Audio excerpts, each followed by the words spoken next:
where some event or something that you witnessed, even witnessing is enough that we have shock. It doesn't have to be something physical that happens to us. It doesn't even have to be that close to us, but we'll feel a shock when something like that happens, yeah? And so our body goes into a kind of an emergency response mode. And this is really necessary. This is our fight or flight response when something terrible happens. It means that our body is going to do everything that it needs to do in order to survive.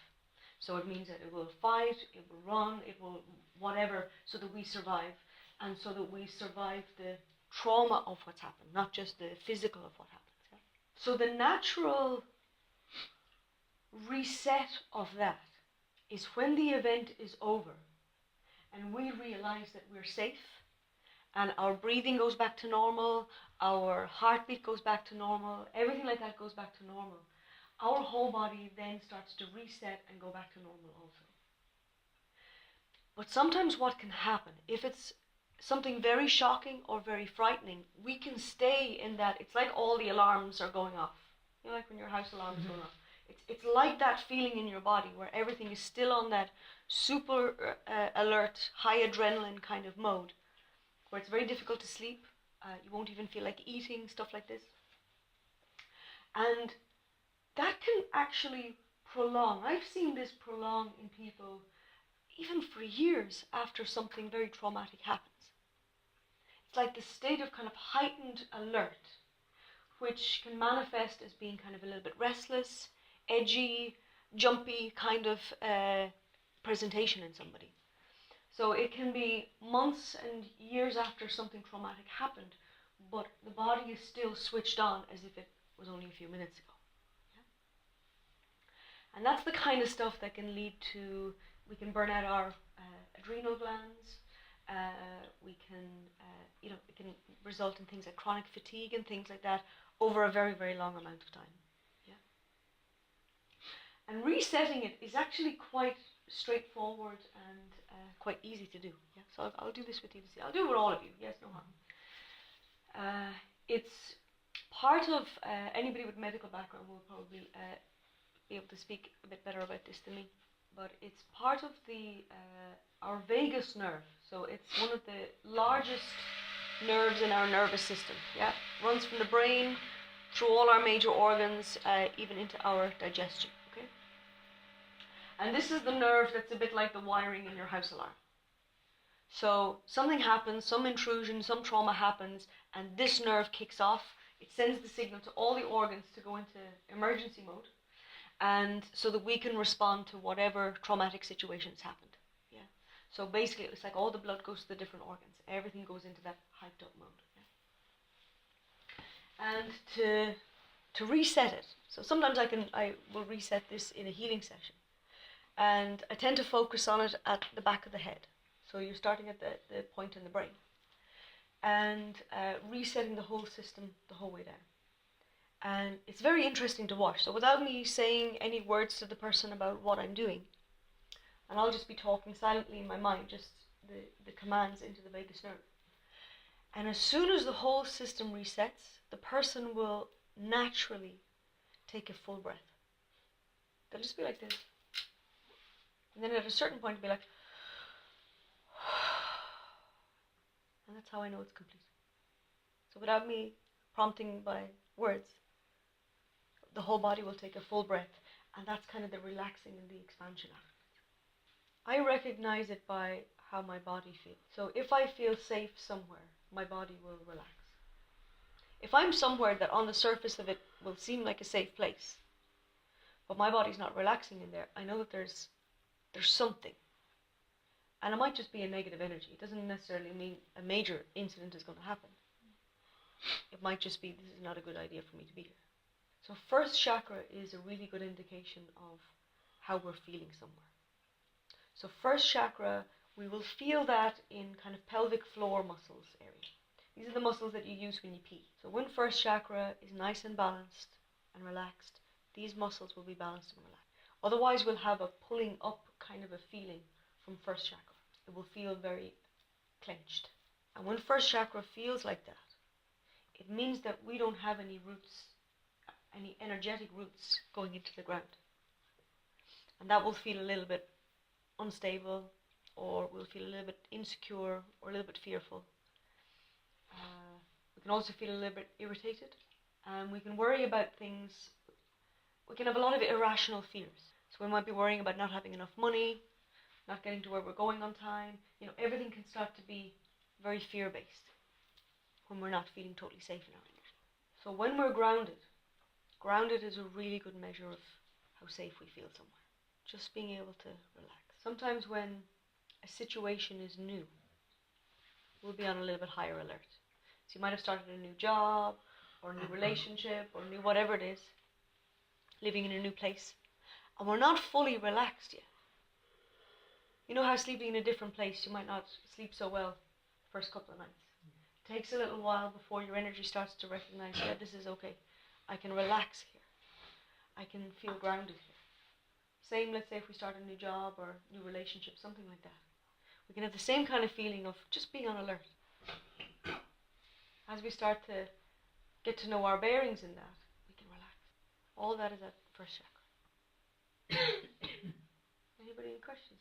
When root chakra is out of balance, the kind of thing that happens for us to uproot means that we're not feeling safe somewhere. So it can be something like if we were living in fear for an amount of time, our first chakra becomes really out of balance. So we'll be in the world, but not really in the world. We'll feel as if we don't quite have our place in the world. We can feel quite lost. We can feel quite disconnected.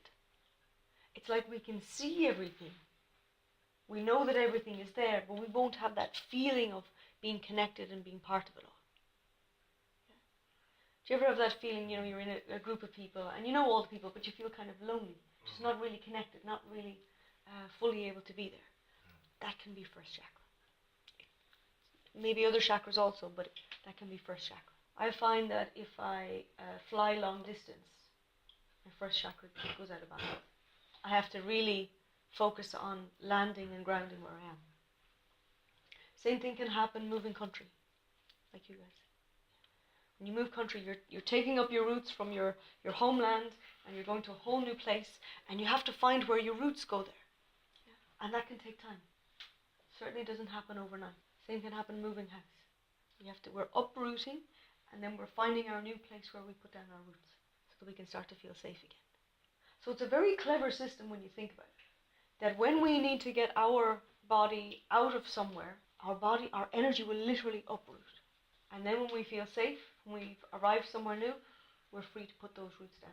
Our grounding, energetically, acts as our protection field in our aura. It's a little bit like the roots of a tree. If you can imagine a big tree, if it has very small roots, a gentle breeze will be able to knock it over. For a tree to be able to really grow strong, it has to have equally strong roots underneath. And then it can withstand storm, it can withstand hurricane. And our energy is exactly like that. Our capacity to grow, or our capacity to handle things in life, is very much linked to how rooted and grounded we feel in our energy. So it's one of the easiest ways, if you want to grow your energy, if you want to grow your capacity to be able to handle life, if you want to grow your tolerance for things, like tolerance for career or whatever it happens to be, growing very, very strong roots is key to that. We can do a lot of work on the upper chakras. People love working on upper chakras because it gives you a really nice feeling. Yeah, when you're working on the spiritual chakras, it's a lovely feeling in your body. It'll feel tingly, it'll feel light. But without our groundedness, that's really transient. It will wear off. When we're rooted and grounded, we can actually start to cultivate a flow of connection in that energy that's continually flowing through. So it's not like you get a top up of this energy like when you meditate and then it wears off during the day or during the week. Staying really nice and grounded, staying really present, it means that we're in that flow of energy all the time. What that sort of adds up to is our ability to be involved with life becomes much more enhanced. When we're in this emergency mode, it's a bit like being in a bubble in a way. Because we're in this fight or flight mode in our body. Everything will feel kind of quite restless. And our instinct within that is we have to sort of work around it to be able to function. So we tend to resort to kind of controlling behaviors or controlling kind of thinking in order to work around this inner feeling. So there will be certain things that we do that help this feeling be calm. And there are certain things like routines, like doing things in a particular way, taking a particular route to work. We'll get very superstitious in this kind of mode. If I go a different route to work, something terrible could happen. Yeah. So we'll start finding all of these different ways that tries to minimize this anxious, restless feeling. Whereas our real solution, or our more durable solution, is actually just to let the whole system reset, relax, recharge. We become grounded, and then we're able to respond to whatever happens. So our involvement with what's going on around us starts to expand, and then we're free to respond. So no matter what shows up, whether it's pleasant or unpleasant, we can respond to that, and we'll feel quite a freedom to respond to that. We won't get attached to things being in a certain way. You know, I see people getting really upset if there's a last minute change in plan. That's all part of managing this kind of system. It's trying to manage feelings rather than being able to flow. So in being grounded, being present, there's much more of us that's freed up to be involved in, to actually be in the full experience of life. So you're not having your food and thinking about what work I have to do for the afternoon. You're actually just sitting and having your lunch or having coffee. And we've enough space to be able to just enjoy that. Our mind isn't really anywhere else. When we're in this alarm system switched on mode, our attention, it could be miles away. Our attention can be focused on, if we're in a coffee shop, can be focused on what's going on all around us. We're really easily distracted. The music, whoever walks in, the noise of everything. Because that alert status is always looking for what's the danger. When we're grounded, we feel solid. And it doesn't really matter what shows up, we feel like, yeah, I can handle that. So energetically, our grounding is our protection. It's very difficult for our aura to stay nice and strong and nice and safe without that.